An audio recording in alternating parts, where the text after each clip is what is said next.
Hello friends, कैसे हो आप सब। आज की वीडियो हमारी इंडिया और चाइना के ऊपर है कि कैसे चाइना ने इंडिया का फ़ायदा उठाया, इंडिया की कमियों का फ़ायदा उठाया और कैसे चाइना ने स्मार्ट वर्क करके अपनी गरीब कंट्री को, जो इंडिया से बहुत पीछे थी, उनकी करेंसीज, उनके अपॉर्चुनिटीज़ इंडिया से बहुत कम थे। बाहर की फॉरेन की कंपनीज भी पहले इंडिया में आती थी, फिर चाइना को प्रेफर करती थी। जब इतने सारी अपॉर्चुनिटीज़ इंडिया के पास थी तो कैसे चाइना ने इंडिया का फ़ायदा उठाया, खुद को ग्रो करवाया। और देखिए आज आपके सामने ही है रिजल्ट्स। इंडिया आज भी एक ग्रोइंग कंट्री है, कितना पीछे है चाइना से। और चाइना ने पिछले 30 सालों में, जी हाँ ज़्यादा नहीं, सिर्फ 30 सालों में इतना ग्रो किया अपने आप को कि आज वो इंडिया से 10 टाइम्स आगे है। अगर आप उनकी करेंसीज के बारे में देखोगे तो चाइना करेंसी इंडियन करेंसी से भी 10 to 11 टाइम्स आगे है। ऐसा क्यों हुआ, कैसे हुआ? जबकि इंडिया के पास बहुत सारी अपॉर्चुनिटीज थी, इंडिया के पास बहुत पैसा था, इंडिया एक गरीब कंट्री उस टाइम पे नहीं था, जबकि चाइना एक गरीब कंट्री था। उनके पास फैसिलिटीज नहीं थे, अच्छे घर नहीं थे, पॉपुलेशन बहुत ज्यादा थी। तो इतने सारे नेगेटिव फैक्टर्स होने के बाद भी चाइना ने इतनी जल्दी इतना ग्रो कैसे कर लिया? भाई ये तो आपको भी पता होना चाहिए। बहुत इंटरेस्टिंग चीज है, बहुत फैक्चुअल चीज है और बिल्कुल ट्रूथ है कि हमारी ही कमी थी, हमारी इंडियन गवर्नमेंट की, हमारी इंडिया की ही कमियां थी ये, कि जिसका फायदा चाइना ने उठा लिया। उसने अपना स्मार्ट वर्क यूज किया और हम आज भी हार्ड वर्क करते रह गए। और इससे एक लेसन भी आपको मिलेगा कि आज का टाइम है, आज का दौर है स्मार्ट वर्क का, हार्ड वर्क का नहीं है। स्मार्ट वर्क करने वाले, इससे काम करने वाले फायदा कर जाते हैं, अपने आप को सेटल कर जाते हैं और किसी के सामने खड़े हो जाते हैं। लेकिन हार्ड वर्क करने वाले आज भी हार्ड वर्क ही करते जा रहे हैं। इंडिया एग्जाम्पल है, आज भी हार्डवर्क कर रहा है, आज भी स्ट्रगल करता जा रहा है, आज भी ग्रोइंग कंट्री है इतने सालों की मेहनत के बाद। ऐसा क्यों है ये आपको पता होना चाहिए। आओ हम मिलकर डिस्कस करते हैं कि कौन कौन से फैक्टर्स हैं, कौन कौन से फैक्ट्स हैं, कौन कौन से पॉइंट्स हैं, जिससे हमें पता चलेगा कि भाई चाइना ने कैसे इंडिया का फायदा उठाया, हमारी कौन कौन सी कमियां थी, कौन सी कमियों का उसने हमारा फायदा उठाया और कैसे खुद को ग्रो किया। और ये हमारे लिए एक लेसन भी होगा कि हमारी जो कमियां हैं उन कमियों को हम कैसे दूर करें। इसमें सबसे पहले अगर मैं बात करूं, 2017 से पहले टैक्सीज हम लोग कैसे पे करते थे, आप लोग भी याद करिए। आपको पता होगा, अगर आप याद करोगे आपको याद आएगा। आप करने की कोशिश करिए कि टैक्सीज आप कैसे पे करते थे, जो कि सबसे बड़ा रीजन है, सबसे मेजर पॉइंट है, सबसे बड़ी इंडिया की कमी थी जिसका फायदा चाइना ने उठाया। क्यों? एक एग्जांपल देके चलता हूं। जब सबसे पहले इंडिया में कंपनीज आना प्रेफर करती थी, क्योंकि इंडिया में जमीन, लैंड बहुत सस्ती थी, बहुत ज़्यादा अवेलेबल थी, सस्ते में, इंडिया की पॉपुलेशन भी अच्छी थी, इंडिया के पास पैसा भी बहुत अच्छा था। तो फिर ऐसा क्यों चाइना ही ग्रो करने लग गया? सबसे पहला कारण जो मैं आपको बताने वाला हूं वो है टैक्स। मेजर कारण है आपका। आप अगर सोचोगे ना, दिमाग लगाओगे, तो आपको भी पता चल जाएगा कि ऐसा क्यों है। आप भी सोचने की कोशिश करिए। अगर आपको याद हो, 2017 से पहले जो भी मैं डिस्कस कर रहा था, हम 2 तरह के टैक्सेस पे करते थे। अब नहीं करते, लेकिन 17 से पहले करते थे। एक टैक्स हम पे करते थे, हम सब भी पे करते थे, आप भी करते थे, साल में एक बार, जो आप अपनी इनकम के ऊपर पे करते थे, जिसको बोलते हैं इनकम टैक्स। अपनी प्रॉपर्टी के ऊपर पे करते थे, जिसको बोलते हैं प्रॉपर्टी टैक्स। कमर्शियल टैक्स भी पे करते थे, एटसेट्रा एटसेट्रा। अलग अलग तरह के टैक्सेस हम पे करते थे साल में एक बार, जिनको हम बोलते हैं कि डायरेक्ट टैक्सेस, ये हम पे करते थे। लेकिन साथ में सिर्फ इतना ही नहीं, ये तो ठीक है, चलो भाई हम इनकम कर रहे हैं, कुछ कमा रहे हैं, इंडियन गवर्नमेंट को टैक्सेस पे कर रहे हैं, जो कि उनका हक बनता है, हमसे टैक्स लेंगे तभी तो हमें कुछ फैसिलिटीज दे पाएंगे। आप देखो कि गवर्नमेंट हॉस्पिटल्स हैं, गवर्नमेंट ऑफिसेज हैं, काफ़ी लो कॉस्ट पे वहाँ पे काम हो जाते हैं। वो कैसे हो जाते हैं? हम टैक्स पे करते हैं, तो भाई वो फैसिलिटी तो कम दे रहे हैं, लेकिन दे तो रहे हैं ना। हम टैक्स भी कौन सा ज़्यादा पे करते हैं। चलो, ये तो मैं कहता हूँ कि बिल्कुल सही है कि डायरेक्ट टैक्स वो हमसे पे करवा रहे हैं, हमसे ले रहे हैं in terms of income tax और एटसेट्रा। लेकिन इसी के साथ ही एक और पॉइंट है, एक और टाइप का टैक्स है, जिसका नाम है इनडायरेक्ट टैक्सेस। ये इनडायरेक्ट टैक्सेस क्या है? इसी के ऊपर सारी गेम है। यही इंडिया की सबसे बड़ी कमी थी। इनडायरेक्ट टैक्सेस जो आपके हैं, टोटल 17 टाइप्स के हैं, जिसमें बहुत फेमस है VAT, service tax, custom duty,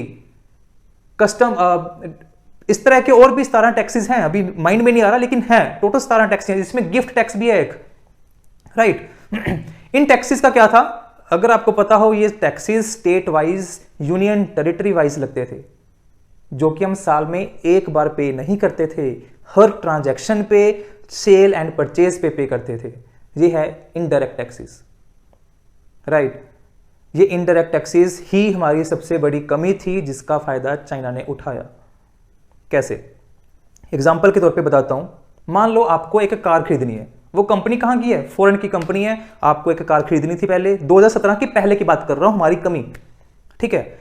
India में वो कंपनी आई, उसने पंजाब में अपनी मैन्युफैक्चरिंग यूनिट लगाया और वहां पे गाड़ी को, कार को मैन्युफैक्चर कर लिया। अब वो पंजाब में तो नहीं बेचेगी ना, इंडिया तो बहुत बड़ा है, 28 स्टेट्स आती हैं, यूनियन टेरिटरीज आती हैं, 8 टेरिटरीज हैं, ठीक है। इतना बड़ा इंडिया है तो पूरे इंडिया में बेचेंगी।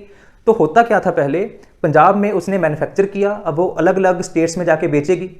ये सबसे बड़ा साइड इफेक्ट था कि हर स्टेट का इनडायरेक्ट टैक्सेस जो 17 टाइप्स के हैं, हर स्टेट के वो अलग अलग टैक्सेस अलग अलग परसेंटेज में थे। एग्जाम्पल के तौर पे आपको तो पता ही होगा, वैट बहुत फेमस था, पूरे इंडिया में बच्चे बच्चे को पता था वैट क्या है।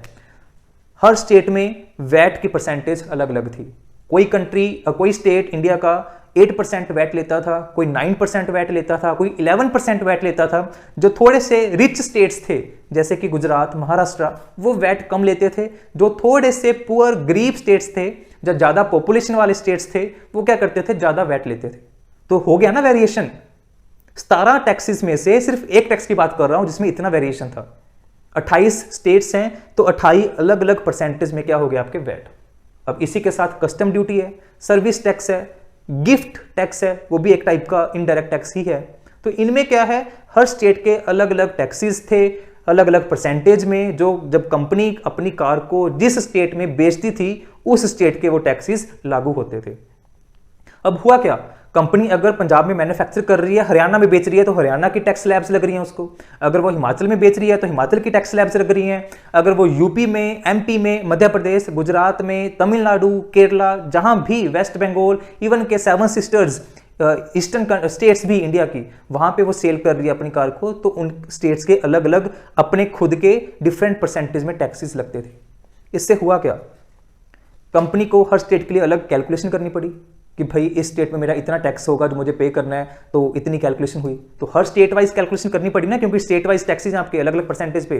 दूसरा, 17 टाइप्स के टैक्सेस हैं, तो जितने 17 टाइप्स में से टैक्सेस लगेंगे, 2, 3, 4, 5, पांचों की कैलकुलेशन अलग अलग चलेगी। भाई कितना सरदर्द है, ठीक है। कंपनीज के लिए तो बहुत ज्यादा सरदर्द था। ये सिर्फ इतना ही नहीं है, अलग अलग टैक्सेस हैं तो अलग अलग आपके प्राइसेस होंगे, अलग अलग प्राइसेस हैं तो ऑब्वियसली अलग अलग प्रॉफिट्स भी निकलेंगे।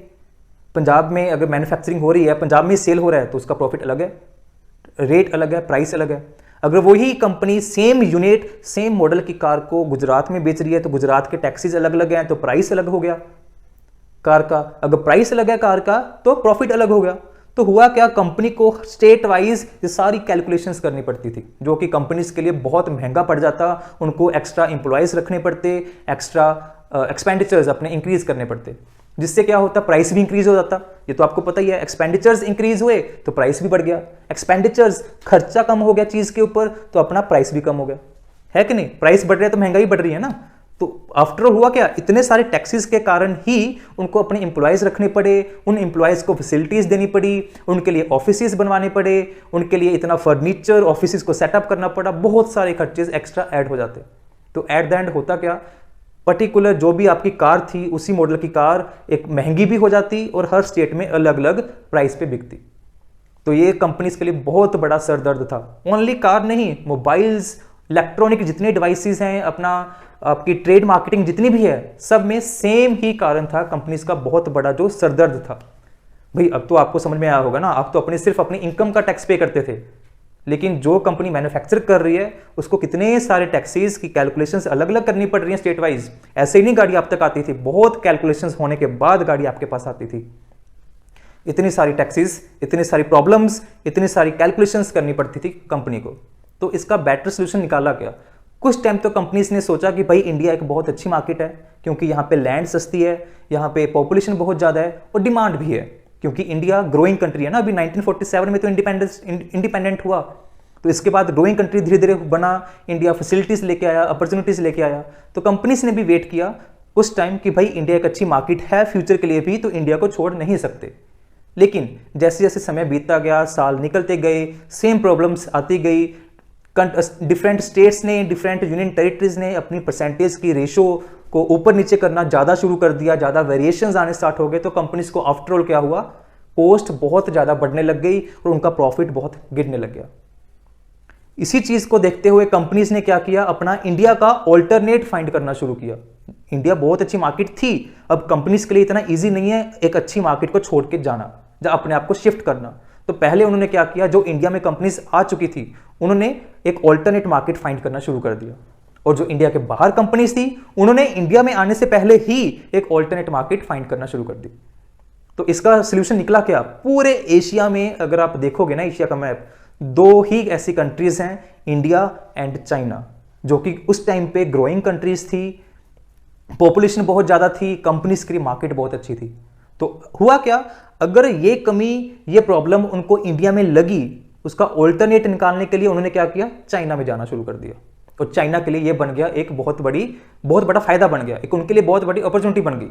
उस टाइम पे उन्होंने क्या किया, अपनी टैक्सेस को बहुत कम कर दिया और उन्होंने ऑफर किया अलग अलग कंपनीज को, इंडस्ट्रीज को कि आइए हमारी कंट्री में आइए, चाइना में आइए, प्रोडक्शन करिए, सेल करिए, परचेज करिए, आपके पास टैक्स स्लैब्स बहुत कम है, हम ग्रोइंग कंट्री हैं, हम आपको ऑफर देते हैं, आप किसी भी टाइप से आके अपना बिजनेस करें। इंडिया की वो कमी थी, चाइना ने उसी कमी का फायदा उठाया, स्मार्ट वर्क, अपना ब्रेन यूज किया और सबको ऑफर किया। कंपनीज तो ढूंढ ही रही थी अपना ऑल्टरनेट, तो उसी टाइम पे कंपनीज को क्या मिला, चाइना, कि भाई वो एक अच्छी मार्केट है, उनको फायदा भी वहां पे ज्यादा हो रहा है, टैक्स स्लैब्स उनकी कॉमन है पूरी कंट्रीज में, तो बहुत एक्सपेंडिचर्स कम हो जाएंगे, कैलकुलेशंस भी कम करनी पड़ेगी। तो उन्होंने धीरे धीरे क्या हुआ, जो इंडिया में कंपनीज आ चुकी थी उन्होंने शिफ्ट करना शुरू किया चाइना में, और जो इंडिया में अभी कंपनीज नहीं आई थी, आने वाली थी, इंडिया में आने की बजाय वो डायरेक्ट चाइना में चली गई।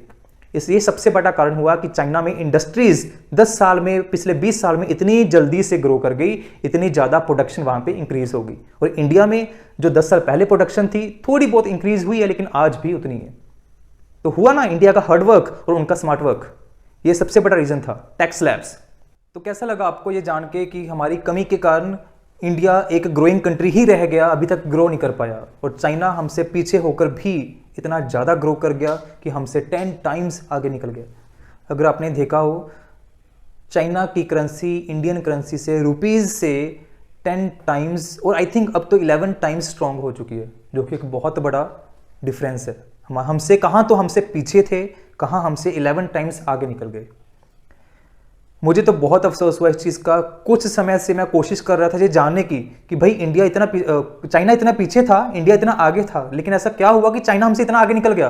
और जैसे ही ये कारण मुझे पता लगने लगे, मैंने डीप में स्टडी करना स्टार्ट किया, तो मुझे पता लगा कि ये हमारी ही कमी थी कि ऐसा हुआ। हमने कंपनीज को, बाहर के इंडस्ट्रीज को अपॉर्चुनिटीज नहीं दी, उनको इन्वाइट नहीं किया, और चाइना ने उन्हीं को इन्वाइट कर दिया। इतना ही फर्क था बस। इसी को वो स्मार्ट वर्क में ले गए और हम लोग अपने ही हार्ड वर्क में उलझते रह गए, अपने टैक्सीज में उलझते रह गए।